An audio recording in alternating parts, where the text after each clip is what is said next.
Дамиа цаана намайг Эрдэнэ гард гэдэг Bay Branding Agency-гийн хамтран үүсгэн байгуулагч. Хамгийн нэгдүгээрт бол хүнтэй маш сайн харилцаж чаддаг ур чадвар шаардлагатай. Харилцагч талтай байна уу? Дотоод баг хамт олонтойгоо байна уу те? Хүнтэй харилцах, empathy гэж яриад байдаг шүү дээ. Төстэй оронд өөрийгөө тавьж үл тэр ур чадвар нэгдүгээрт шаардлагатай. Хоёрдугаар тодорхой хэмжээний networking хүрээлэл альва зүйлийн нэг хэсэг байх, багийн тоглогч байх тэр ур чадвар шаардлагатай болов гэж бодож байна. Гуравдугаарт нь бол бизнес эрхлэгч гэлтгүү байх шаардлагатай.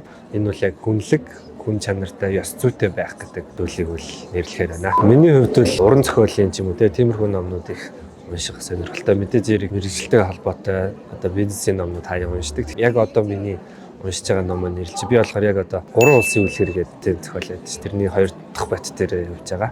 Бүтээгдэхүүн үйлчлэгээ нь тодорхой хэмжээний үн цэнийг бий болгож явах хэрэгтэй. Худалдаж авч байгаа хүмүүстэй ч юм уу үйлчлүүлж байгаа хүмүүст нь үн цэнээ бий болгох гэдэг дээрээ гол анхаарлаа хандуулаад бизнес эрхэлж байгаа яг одоо овнер байгаа хүмүүс үл ихний хэлжинд бол яг тухайн бүтээгдэхүүн үйлчлэгээ нь яг амжилттай борлуулах гэдэг ур чадвар бол аягүй шаардлагатай юм билээ.